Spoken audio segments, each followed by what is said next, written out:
Abra a tua Bíblia em O Evangelho de João, um texto muito conhecido, no capítulo de número 14. Vamos ler a segunda parte do capítulo, iniciando no versículo 16. Capítulo de número 14 do Evangelho de João, no versículo de número 16. Amém? E eu rogarei ao Pai, e Ele vos dará outro Consolador, para que fique convosco para sempre. E o Espírito da verdade, que o mundo não pode receber, porque não o vê, nem o conhece, mas vós o conheceis, porque habita convosco e estará em vós. Não vos deixarei órfãos, voltarei para vós. Ainda um pouco, e o mundo não me verá mais, mas vós me vereis, porque eu vivo e vós vivereis. Naquele dia conhecereis que estou em meu Pai, e vós em mim, e eu em vós. Aquele que tem os meus mandamentos e os guarda, este é o que me ama. E aquele que me ama será amado de meu Pai. E eu o amarei e me manifestarei a ele. Disse-lhe Judas, não Iscariote: Senhor, de onde vem que te has de manifestar a nós e não ao mundo? Jesus respondeu e disse-lhe: se alguém me ama, guardará a minha palavra, e meu Pai o amará. E viremos para ele e faremos nele morada. Quem não me ama não guarda as minhas palavras. Ora, a palavra que ouvistes de mim, as palavras que ouvistes não é minha, mas do Pai que me enviou. Tenho-vos dito isso, estando convosco. Mas aquele Consolador, o Espírito Santo, que o Pai enviará em meu nome, vos ensinará todas as coisas e vos fará lembrar de tudo quanto vos tenho dito. Deixo-vos a paz, a minha paz vos dou. Não vou lá dou como o mundo a dá. Não se turbe o vosso coração, nem se atemorize. Ouvistes o que eu vos disse? Vou e venho para vós. Se me amasseis, certamente exultaríeis por ter dito, vou para o Pai, porque o Pai é maior do que eu. Eu vou-lo disse, agora antes que aconteça, para que quando acontecer, vós acrediteis. Já não falarei muito convosco, porque se aproxima o príncipe deste mundo, e nada tem em mim. Mas é para que o mundo saiba que eu amo o Pai, e que faço como o Pai me mandou. Levantai-vos e vamos daqui. Amém? Já oramos, agradecemos a Deus e louvamos a Deus por sua palavra, por tão importante momento desse agiógrafo, desse escrito sagrado, que nós temos o privilégio de tê-los em mãos, de poder lê-lo, de poder observar o quanto Deus nos ama. Hoje vou estar falando um pouquinho com vocês, é claro, iniciar um assunto para falar do Consolador e a sua voz. Repita comigo, o Consolador e a sua voz. Já estou parecendo pregador pentecostal. Repita comigo. E sou pentecostal. Então hoje nós estaremos falando um pouquinho sobre o Consolador e a sua voz. Nós estamos vivendo momentos difíceis, sim ou não? Momentos criteriosos. Muitos até se perguntam, será que realmente Deus ainda cuida da sua igreja? Será que o Espírito Santo de Deus ainda se manifesta de forma como outrora, no passado, ele se manifestava? Estas perguntas, por mais que nós queremos nos calar dentro do nosso subconsciente ou inconsciente, elas às vezes vai adiante e nos toma em pensamentos: será, será, será.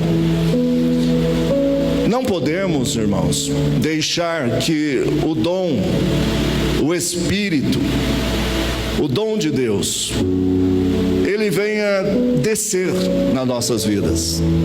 Porque o dom, o Espírito, ele não pertence a nós, porque a glória é dele, o dom é dele. Então não peças desculpas pelo Espírito, o Espírito Santo. Não peça desculpas pela Bíblia.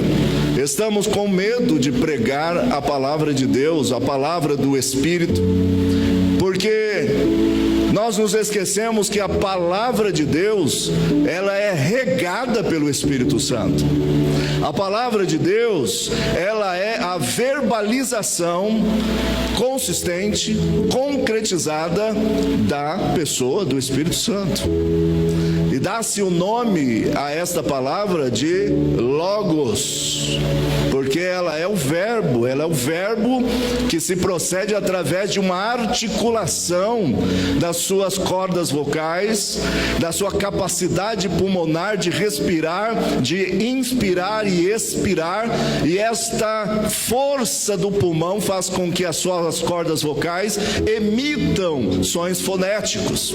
E esta habilidade do ar de respirar é a capacidade de verbalizar.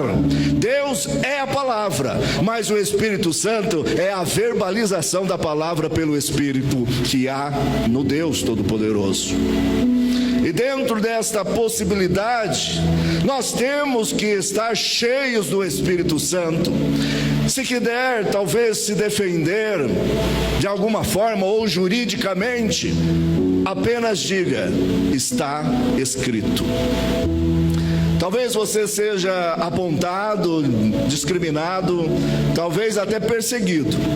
Mas se você estiver falando a palavra escrita, a palavra revelada e a palavra iluminada, não tenha medo e não retroceda, porque Deus é na sua casa, Deus é no seu ministério, Deus é nos seus negócios, mas não fuja da realidade, da verdade do Espírito, porque o Espírito é verdade.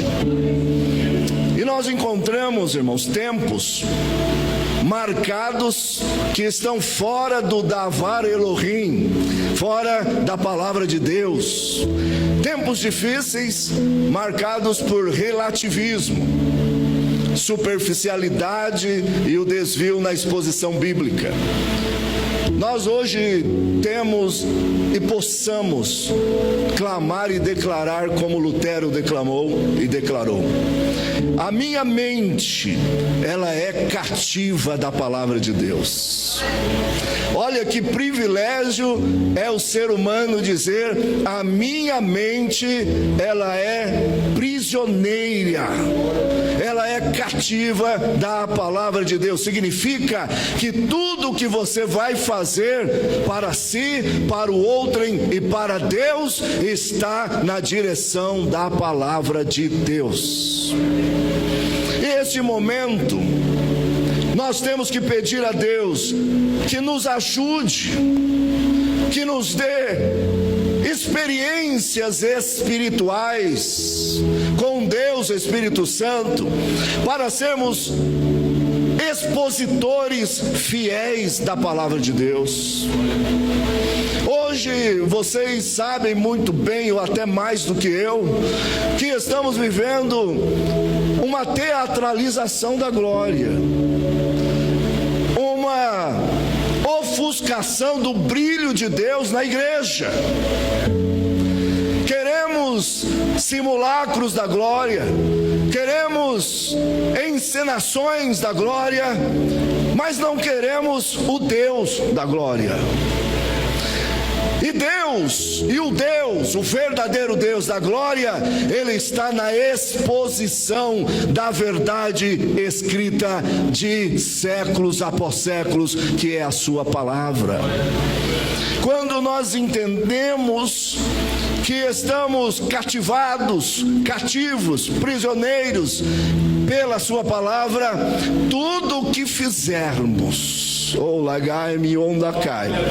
por mais que no momento, por mais que o dia que nós estamos vivendo, nós não vejamos, nós não ouçamos, nós não percebamos, mas haverá um dia, haverá um momento que Deus estará lembrando o seu nome, lembrando a sua casa, lembrando a sua família. Lembra lá do pastor fulano, lembra da irmã ciclana. Eu usei aquele servo há 80 anos, há 100 anos atrás. Sabe por quê? Você foi fiel à palavra de Deus. Não é fácil. Nós vivemos um período de ataques constantes. O sistema acadêmico e ideológico quer mudar a nossa percepção cultural de Deus, de enxergar Deus desenhadinho, um Deus diferente, um Deus romantizado, um Deus fast food, um Deus manda que Ele faz, que te obedece. Esse Deus não existe, porque o nosso Deus é um Deus de justiça. Ele é a própria justiça. O que se dá que a justiça é Ele é a justiça. Então tudo que façamos conforme a sua justiça, porque Ele vai honrar a sua vida se você o fizer conforme a sua justiça. Deus não é o que você quer que Ele seja, Ele é. Ele é, e sendo Ele o é, o haja, o hoje, o ontem, o amanhã, não existe transição de personalidade. Ele é, e nós apenas o aceitamos e cremos no seu poder e na sua glória. E como cremos, sabemos que Ele cuida de nós, sabemos que Ele cuida da sua casa, sabemos que Ele cuida dos seus negócios, sabemos que Ele cuida dessa casa, dessa igreja, dessa comunidade, deste bairro. Deus cuida da nossa história. E Ele coloca neste verso 16 uma sentença que nós devemos observar com um pouco de cuidado. Ele diz no verso 16 do capítulo que lemos: e eu rogarei ao Pai, e Ele vos dará outro Consolador, para que fique convosco para sempre, para sempre, para sempre. E eu rogarei. Nós sabemos que a maior parte, tanto do Antigo como do Novo Testamento, com percepções jurídicas diferentes, mas se trata de um processo jurídico, de escrita jurídica, dentro da sua percepção da época. Então ela é um documento, ela é um escrito baseado em regras processuais e legais. Então a maioria dos termos que nós encontramos na Bíblia, tanto no hebraico como no grego, e algumas no latim, são poucas elas, mas a maioria que encontramos no Novo Testamento em grego, ela tem uma percepção, um axioma, uma sentença jurídica. E quando nós encontramos a palavra que lemos, rogarei, e algumas outras Bíblias, pedirei, orarei, a outra, rezarei. E quando encontramos essa palavra, encontramos a palavra grega erotezo. A palavra erotezo, ela é muito mais do que pedir. Ela é muito mais que rogar. Ela é muito mais do que rezar. A palavra erotezo, ela significa uma apelação, uma peça jurídica, uma apresentação de provas incontestáveis. A sentença de Cristo ela foi revisada, ela foi periciada. A obra de Cristo foi apresentada, e ela foi apresentada completa diante do Supremo Altíssimo Juiz. Ela foi apresentada completa, e o melhor de tudo, o seu pedido foi aceito. Ele chegou com a sua peça jurídica, apresentou diante do Pai, e o Pai olhou a peça jurídica e disse: meu filho, é incontestável o que você está pedindo, é algo tão pronto, tão acabado, tão perfeito, que não existe oposição contra esta apelação. Esse pedido está aceito. Olha, irmãos, eu rogarei ao Pai, isso se trata da penalidade, da imputação e glorificação do nosso Redentor, que Ele conquistou por mim e por você. Eu rogarei ao Pai. Na hora, talvez os discípulos falaram: ai, que bom, ele vai chegar diante de Deus. Olha assim, Pai, é o seguinte, eu preciso de alguém lá na terra, ajudar aquele povo, sabe como é? Aqueles discípulos, eu não sei não, a maioria vai fracassar se não tiver ninguém. Não tem como mandar um advogado lá, alguém para ajudar. O Espírito Santo, o Espírito da verdade. Talvez os discípulos acharam que seria desta forma, mas nós estamos lendo aqui que foi muito mais do que isso. Jesus, ele teve que apresentar a sua vida diante do Pai. Ele colocou a sua vida, a sua cara, seu ministério diante do Pai. Como isso se deu? No seu nascimento, na sua vida, na sua morte, na sua ressurreição e na sua assunção aos céus. Quando ele assunta aos céus, é apresentado diante de Deus. Ele coloca o documento, o rogo, a petição, e Deus olha para a petição do Deus justo, que cumpre a penalidade por causa dos seus pecados, dos nossos pecados.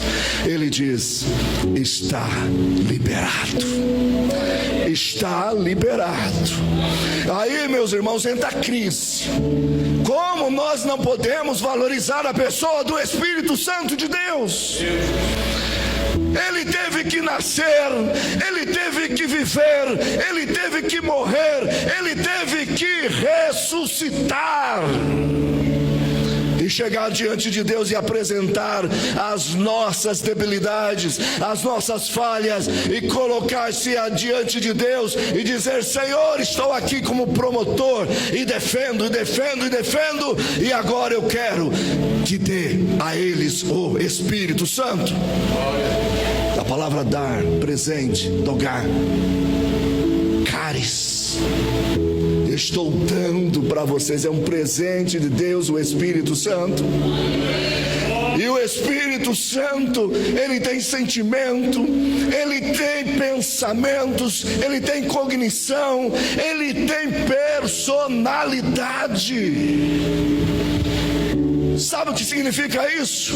Você pode chegar para o Espírito Santo e dizer: eu estou triste. Porque tem crente que é super crente, né? Vive na super e na hiper graça.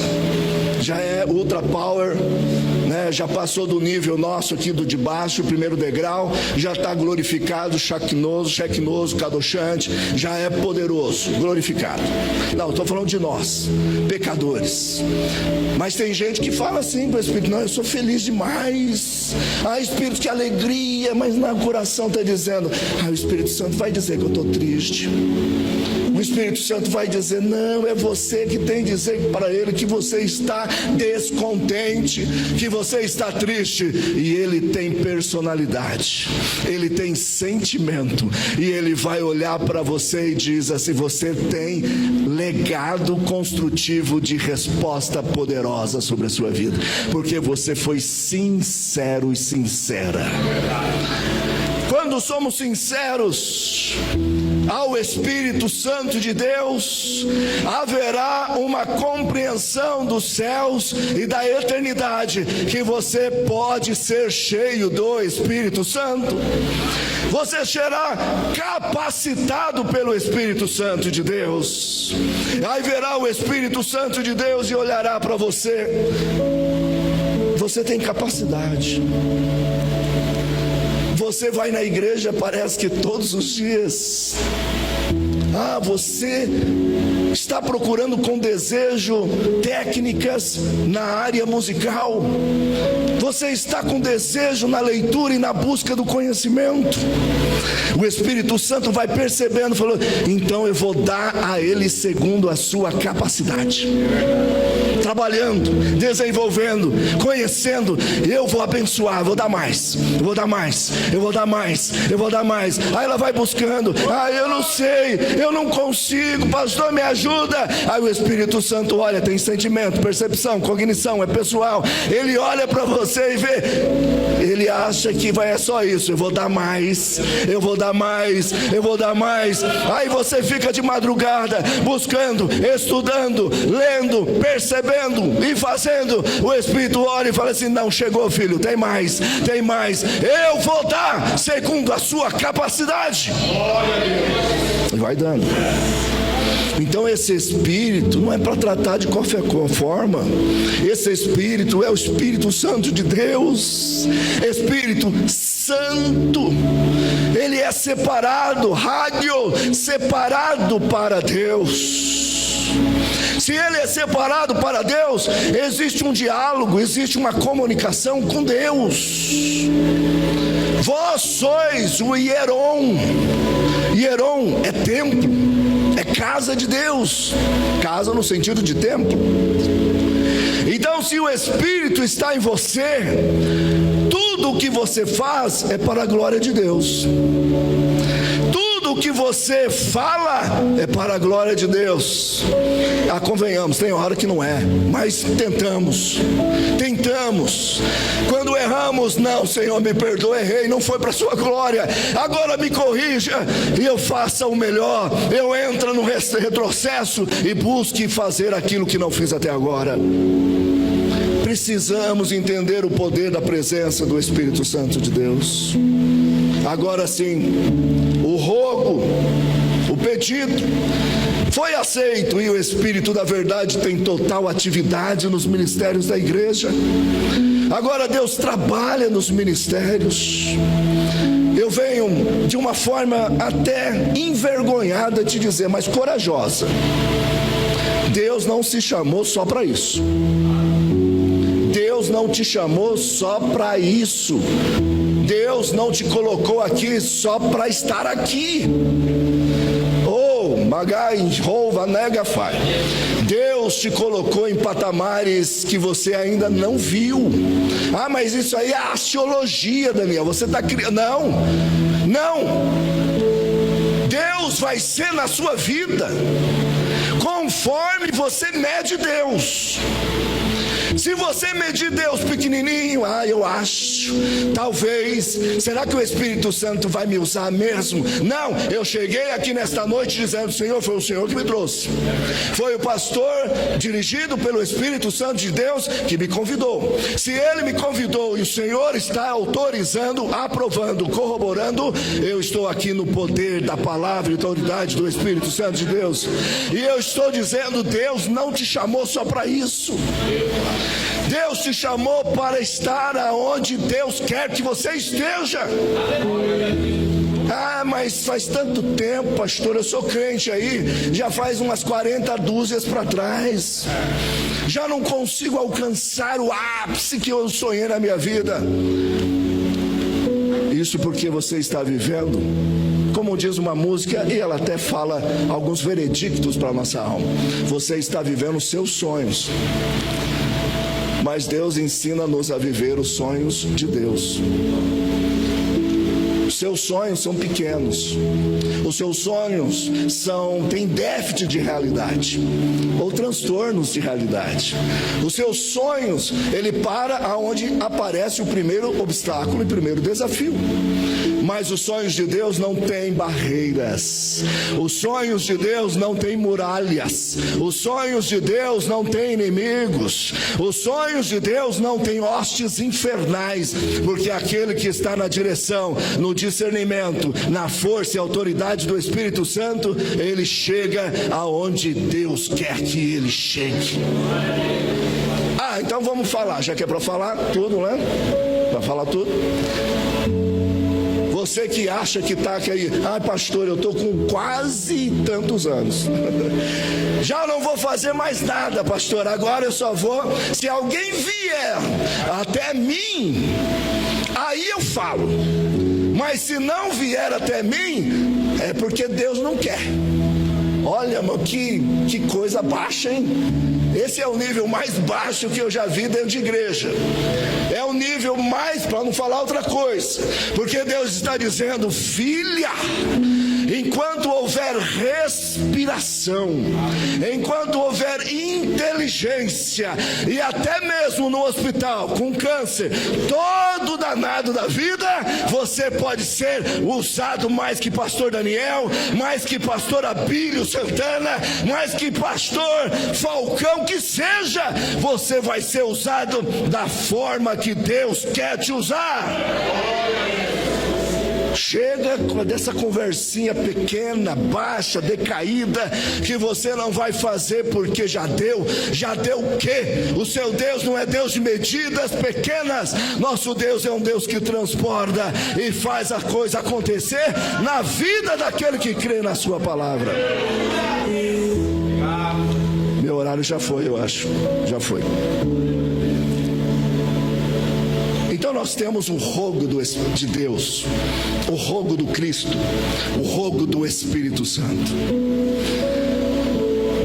Nós encontramos na Bíblia, e num verso que lemos, que ele dará o halos, o outro, o alon, aquele da mesma essência, da mesma natureza, aquele além de mim, mas em adição a mim, alguém como eu. É muito interessante isso, pastor Alessandro, quando nós vemos essa descrição do alon, do halos, do outro. Sabe por quê? Porque é alguém como Cristo. Porque se nós temos o Espírito Santo, nós temos a natureza de Cristo. Se nós temos o Espírito Santo, nós temos embutido a dissertativa do capítulo 2 de aos Filipenses. Eu me abaixo, eu me encurvo, eu sofro, eu me dou, eu presto ao serviço até sangrar em prol do amor de Cristo e a igreja e a sua obra. Sentimento, porque esse Espírito é o próprio Cristo em natureza, a natureza subserviente, porque hoje a egolatria tomou conta da igreja. Lá vem o pastor Daniel de novo. A egolatria domina o culto das igrejas. A egolatria domina os louvores das igrejas. É para mim, é tudo para mim. Senhor, eu fui ao culto hoje, mas não tinha nada para mim.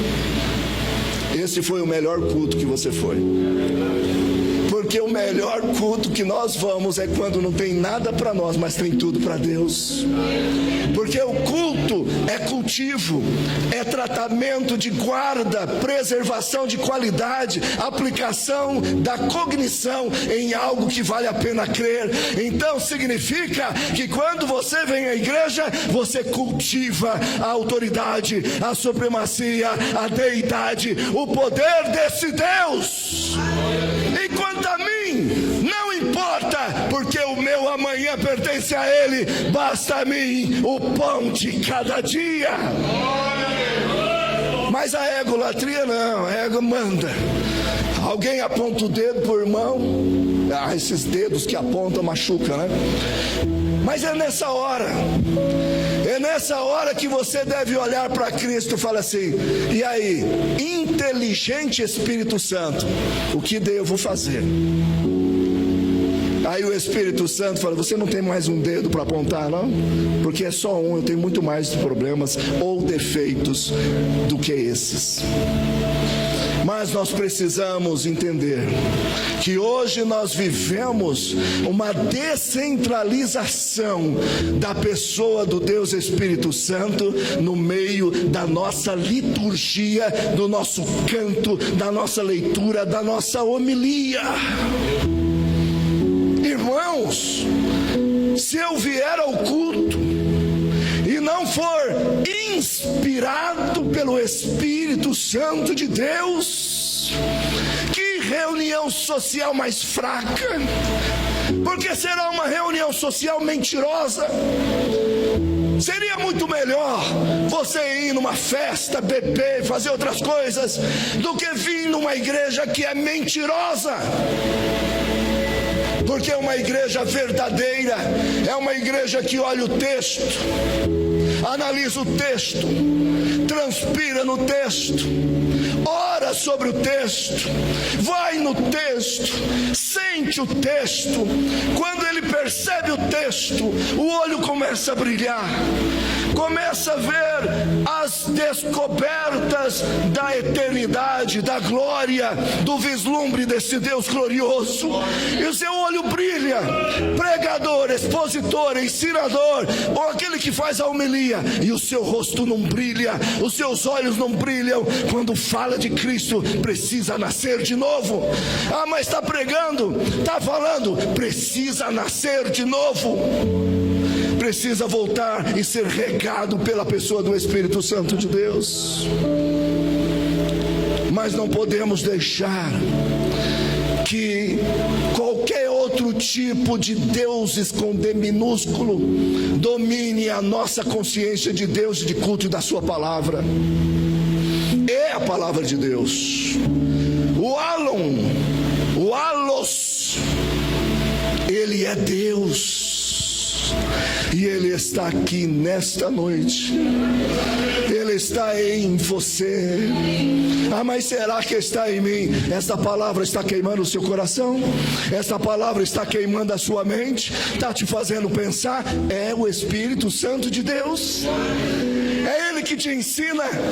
Se não fosse só isso, seria loucura saindo dos meus lábios. Mas eu estou dizendo aqui: Espírito Santo de Deus, o maior intérprete das Escrituras, ensina o coração dos seus filhos, ensina a sua igreja. Talvez saia dos meus lábios palavras incondizentes, inexpressíveis, mas o Senhor é um Deus que explica direitinho aquilo que eu não consigo explicar. Se isso está acontecendo no seu coração, seja bem-vindo e os meus parabéns. O Espírito Santo habita em você. Paráclitos, que palavra linda, né? Paráclitos, paracleton, paracaléu. Para, ao lado, caléu, convidado, chamado.